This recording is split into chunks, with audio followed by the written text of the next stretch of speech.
Hi, comrades. So, we have a victory and a new chant that's being passed around. Veolia, we call Veolia, we pronounce it wrong because it's a French company. It's pronounced Veolia. All the Haitian drivers know how to pronounce it. And their chant is now, Veolia, you can't hide. Now everybody knows you lied. So, for those of you who don't know what I'm referring to, I'll give it just a brief synopsis. We're allies and comrades with people who are in the leadership of the School Bus Drivers Union in Boston. And they're a political union. They're what's called a social union. They take on fighting for their members. They have a contract which is the envy of their industry. Great retirement benefits, good wages, good rights, protections. And they also, but they don't just do that, they look out for the interests of their class. They fight for the interests of the class in general. So they march for LGBTQ rights, and they march for Palestine, and they march against every war.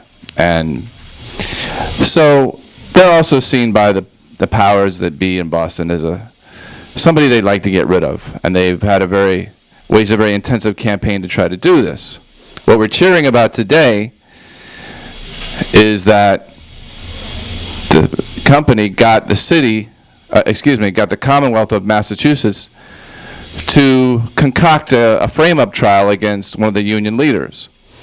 And very heavy charges based on they just made it up. It was based on a meeting that happened in a union hall after a demonstration. But they made it look like one of their managers got attacked. And a woman, a person of color, and they made it look like she was attacked by this white trade unionist. And so, and the charges were 3 felonies, 1 trespassing count, very heavy. And we just went to court a couple days ago and demolished their case. The jury found that Steve Kirschbaum, the one being charged, was not guilty in 10 minutes. 10 minutes. So what we want to talk about is, how did this happen? It's great that it happened. We're all cheering. I think as much as possible we should talk about, how did this happen? How did they get a verdict in 10 minutes? And this is a burning question.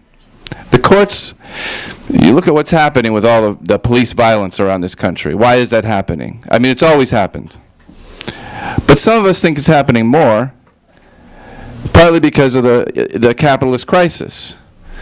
There's not enough jobs for people. The economy's contracting. The capitalists don't need as many workers. And they're criminalizing the unemployed members of the army of the unemployed. And there's more violence and killings now. Racist killings and police brutality is way up. And I would suggest that along with that, they're using the courts against people more too. It just goes hand in hand.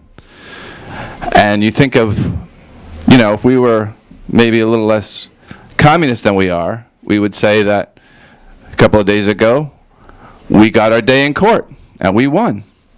We didn't do it, and the system proved that. But the courts don't show what's fair. They're not there for that. Just think of what's happening to Reverend Pinckney right now. Right. He's a longtime activist in Detroit. Benton Harbor. I'm sorry, Benton Harbor. Benton Harbor. The Detroit representative can correct me. He ran a recall campaign against the mayor, who was in the pocket of Whirlpool, who dominates that town. And he got sentenced to 10 years for what they said were irregularities on the petition. First of all, he didn't do it. Second of all, it should have been a misdemeanor, but they called it felony forgery. And he's got 10 years. He's facing 10 years. Also, this one is in Detroit, and that's 2 19-year-old African-American youth who spray paint. They did a mural on the side of a building of an angel pointing a gun at a cop, and it was in protest of a youth who had been murdered by the cops. And they're facing now very heavy fines. They're calling it malicious destruction of a building for painting this mural in protest of police brutality. So how do you fight these? How do you fight the courts? And this was something that we had to take up.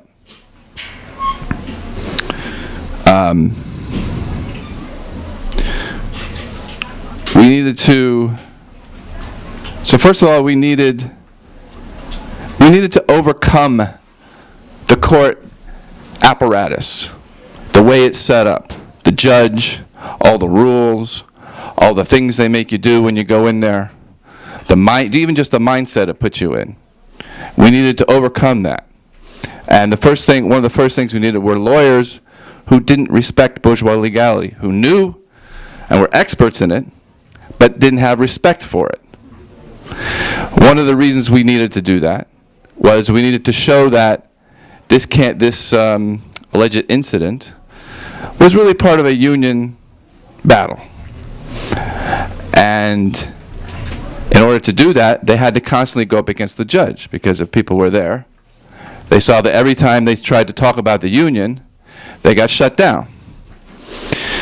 They started to talk about the fact that June 30th was the last day of the contract, that the contract was up. The judge stops them, sidebar, let me see you, talk to you, interrupted their flow. They go back, they start talking about, well, aren't you an officer in the union? What position do you have? The prosecutor objects, sustained. Strike that from the record. So every time they tried to bring out the truth of what happened, they were opposed, but they kept trying to do it.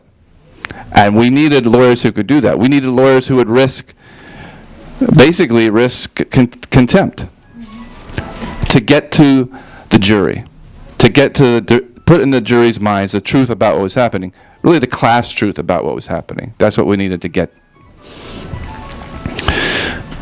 And Barry Wilson actually is up for disbarment.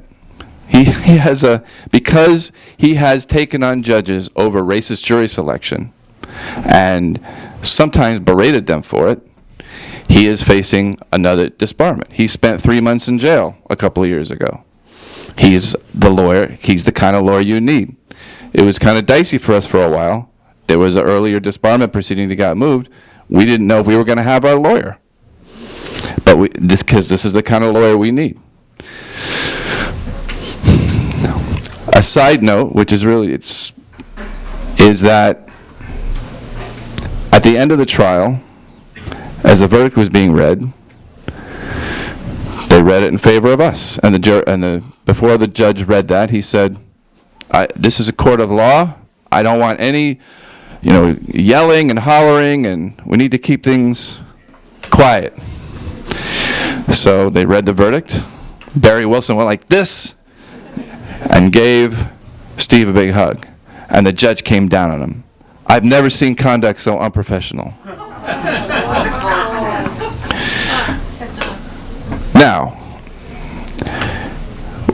that judge is reflecting the broader campaign that's going on against Barry Wilson. That also tells you that if the judge seemed to be less friendly to us than he was in the past, you can also conclude the same thing.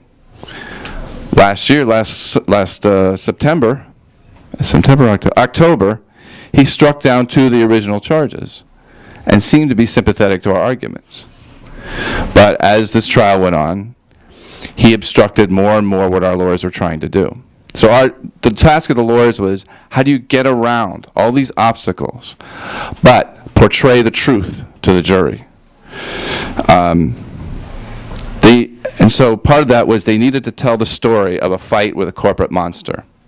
Even the first day, they said Veolia is a union busing company that's known around the world. Objection. Right. Thanks. We didn't choreograph that at all. Came off perfectly. In addition to that, we needed to pack the court every day, and we did that.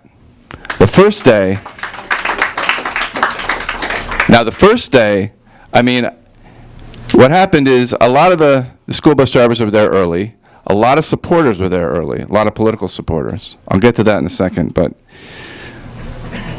at some point, well, there were two things going on. One is we were able to be smart, and many of the school bus drivers were there on that day when this alleged incident occurred. Well, they should be witnesses. Let's get summons from the court and get the witnesses a legal protection to be in court on the first day, meaning they can't drive the school bus that day, meaning some of the bosses had to drive the school bus on Tuesday. And so there was along with Pack the Court, there was a little job action going on. Also, some of the school bus drivers that did work that day they have kind of a split shift because they bring the kids to school in the morning. They don't have much to do until they pick them up. So after the initial runs, they took over the courthouse. And I walked out. I was in court early. I got hungry. I went across the street for something to eat. I came back. I walked up. It looked like the driver's break room or a union hall, just filled with people. And in the court, no place to sit. I mean, it basically, once you left, someone came in and replaced you. And basically, to me, that combination is what won this case. You have workers, Haitian, Cape Verdean, African American, white, Latino, packing the court, and a story being told by our lawyers who had to fight it every step of the way, a struggle against a corporate monster.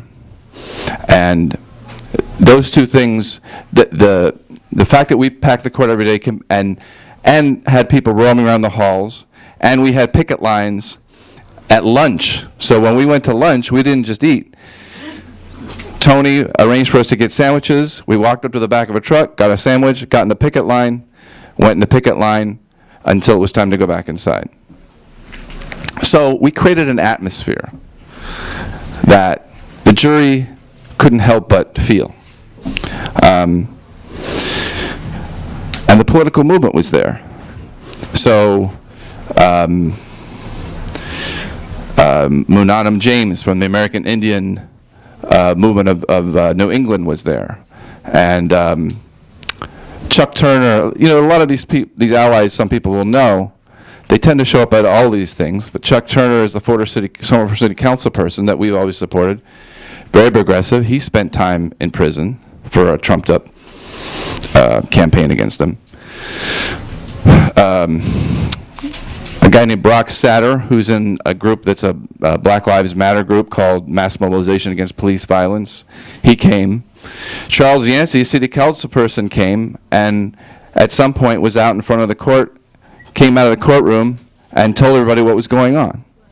So you have this, it's like a happening. The city council person, what's going on in court? He's letting people know. He's letting some of his constituents know.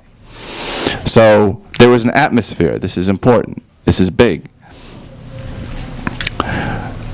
After the trial, two of the jurors came out, and I wasn't standing right there. There's a picture on Facebook of them shaking hands with Steve Gillis, and big smiles. And they said, we knew something was going on in here. They weren't supposed to know, but they knew. And so all of this,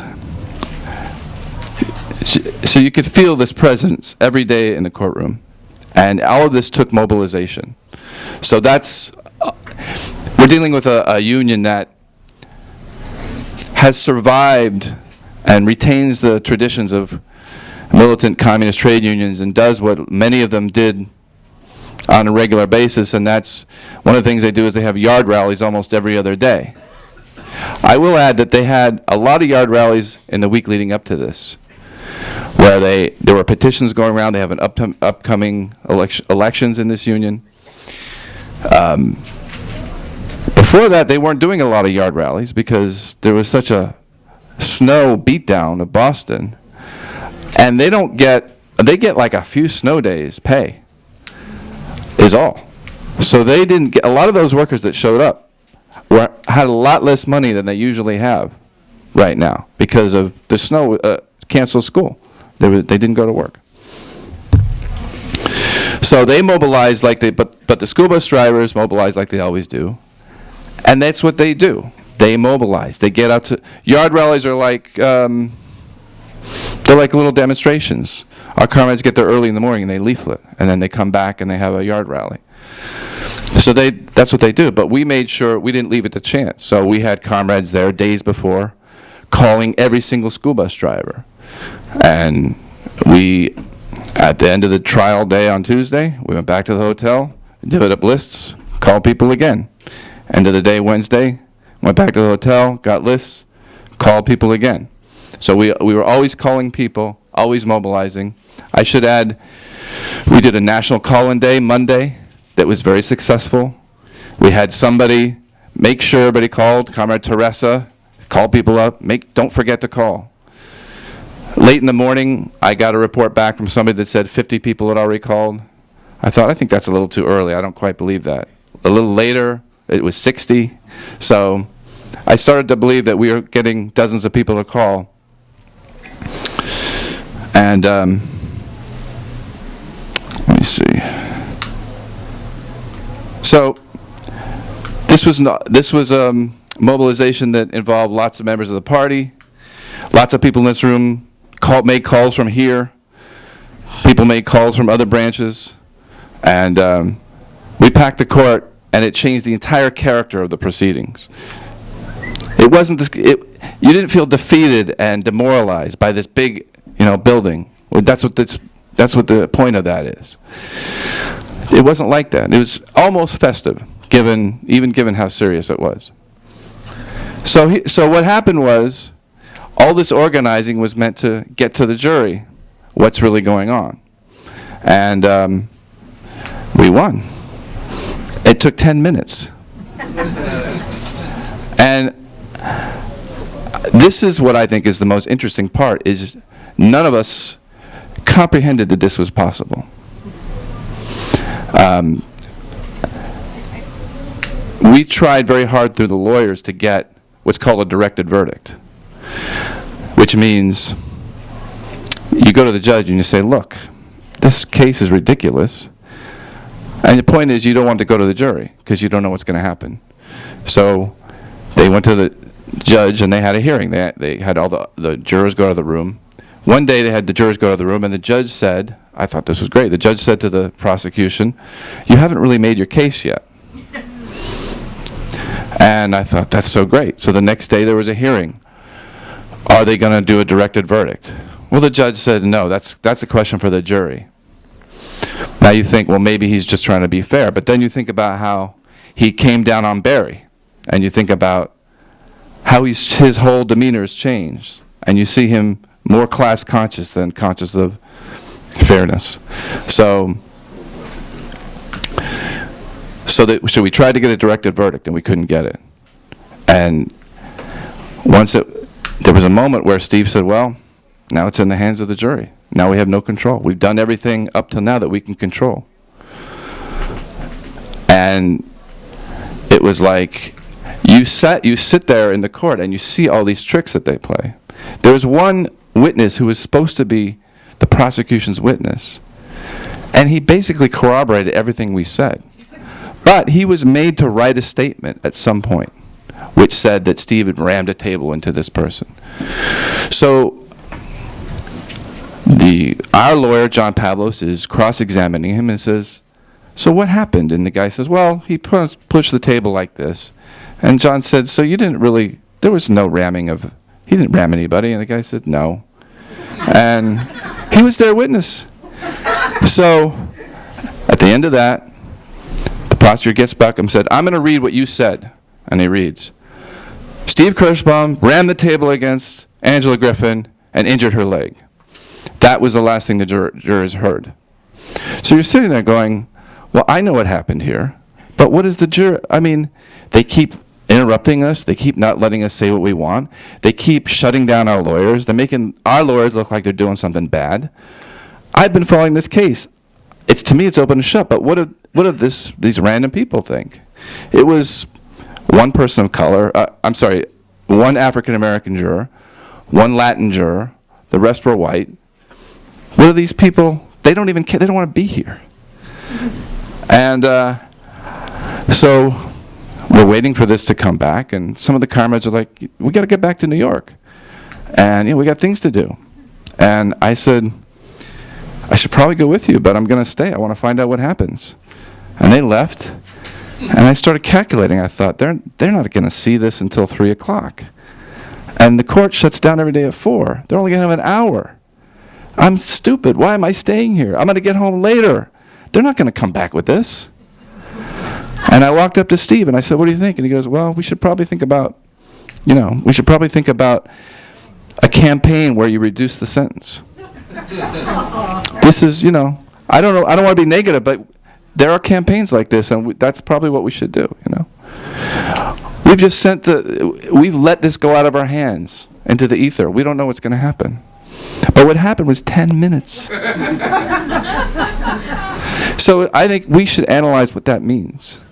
What does that mean for a group of workers to come into a courtroom and see workers every day packing the court and hear a tale of a struggle against a brutal corporation and know that and over they went on and they said, well, what happened? Well, there was a union rally, and then the union rally came up, and there were people making speeches. And pretty soon it sinks in. As much as they tried to stop it, what sinks in is this is a struggle. And people get that. And I think we forget that. None of us, we really didn't have faith in them. Of course, because it's a difficult situation. We don't know what's going to happen. But it's a reminder to us that workers respond if there's a strong leadership and strong class orientation.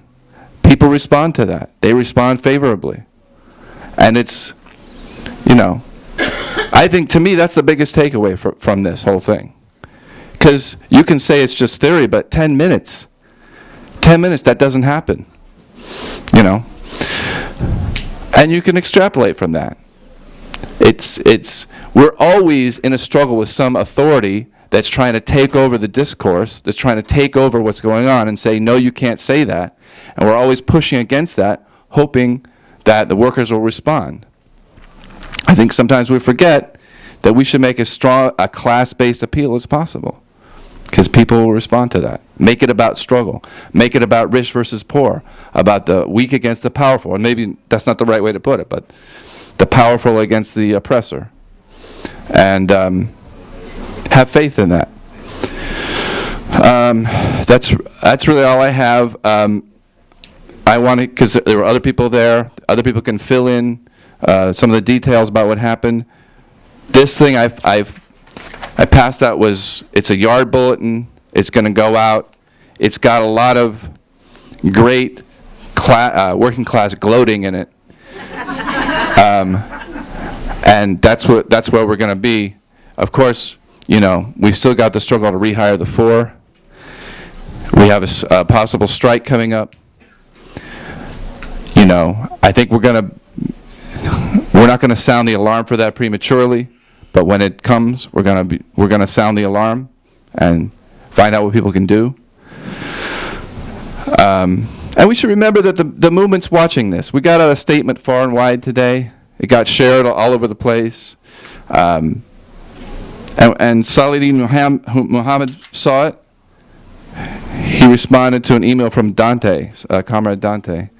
This is excellent, an important fight back for the entire labor movement, the kind that must take on greater national support as a revitalizing flank of the national U.S. labor movement and social movement unionism. Please give Comrade Kirschbaum and others my heartfelt congratulations and expressions of solidarity. For those of you who don't know, he's with the Black Workers for Justice, in the South, and a big ally. But it's just a little taste of, we should continue to get this out to our allies, because people want to know about fight back now. They want to know about victories. And obviously we want to let everybody know that, as many people as possible. So, Violia, you can't hide. Now everybody knows you lied. Thanks.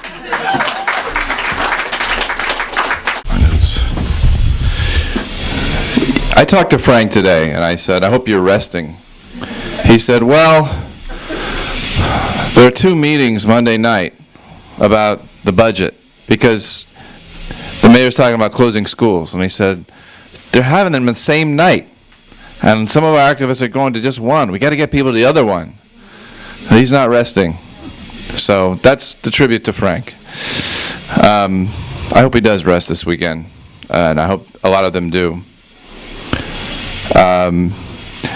Monica asked me to say something about the last negotiation session. I mean, I think, well, let me back up a little. Larry, I think, gave a good sense of, we're celebrating, but we have to be aware of some of the more difficult parts of this struggle too now. I don't know if a lot of people don't know, on the last day of the trial, Gary Murchison, who's the steward he's a steward in the union. He's one of the fired 4. He testified as a witness. Got harassed by the police while he was in the hall because they said he was intimidating the witness. So during this time, Angela Griffin, the main witness for the prosecution, was out there, and these police walked up to him and threatened to arrest him because said he was intimidating her, acting in an intimidating way. It's a continual struggle, and it gives you a sense of how close we could have come to not coming out on top, because that whole structure is designed for us to lose. And if they can't win in court, they'll continue to harass us in other ways. And the locus of the struggle moves around from place to place. This week it's the courts. Next week it may be negotiations. And but the last negotiation sessions were remarkable. And I wrote a very fast article about it from Boston. I don't know if what happened in the last negotiations came through, the importance of it. You know, they had improved some aspects of the contract. They had given them better retirement benefits and put back in stuff they weren't supposed to take out. And this was a slick move. Just take it. Don't worry about the 4. Just take it. And one by one, members of the negotiation committee for the union got up and said, we're not doing anything that doesn't have the rehiring of the 4. You can forget it. And they kept them there for hours. And they got up and they made speeches about Black Lives Matter. They said, you're working for the mayor who fired one of the I-93 protesters. They brought in everything, and they just beat them down. They beat them down. I think what Shelley said is so true. The workers who showed up day after day and packed that courtroom tipped the balance of this. There's no question in my mind. And some of them testified, and that helped too. That really helped too. If anybody was there when Andre testified, you were there. That was almost the turning point of the whole thing. I mean, there's lots of parts to this. And he was just so genuine that you couldn't help but know what was happening here. And after him, though, was Steve Gillis. Steve Gillis, a very articulate, accomplished communist. And when he spoke, he knew everything and explained everything to everybody. And the prosecution saved their guns for him. They got up and they said, Mr. Gillis, are you saying, they said, who owns that building? The union? Do you own that building? Does the union own that building? He said, we have the right to go in there whenever we want. He says, no, no, no. Who owns it? Yes or no? Say yes or no. And he evaded a couple of times. He didn't say yes or no. When you do that on the stand, you might run the risk of looking like you're prevaricating or not telling the truth. So he had to walk this line. He couldn't give in to this fight against him. And a couple times he gave in. He said, okay, no. But then they went after him again. And at one time it got a little heated. Our lawyers started to object. Their lawyers started to yell. The judge was saying, and almost something that went almost unnoticed. Steve said, I don't own my apartment, but it's mine. So only a communist would say that. Only somebody who knows and has studied what property relations really mean would know to say that. And they kept going, trying to attack him, and he managed, if people were there, he managed to sort of not play along, but maintain sort of a sense of humor, and it was really great. And I bring that up to say that the workers tipped the balance, but there's also the issue of leadership. And we had a leadership that was steering this thing. I mean, we said there were 2 union members on the jury. I mean, this is basic lawyer stuff. We knew that. I mean, we made sure they were on the jury. We made sure some of the cop lovers weren't on the jury, you know. So there's a lot at the leadership level that went into, I mean, there's the Trotsky quote, what is it, when things moved on steam, and he said, what moves the engine is not the piston, wait, what is it? What moves the piston is the steam. But without the piston in the box, the steam dissipates and goes nowhere.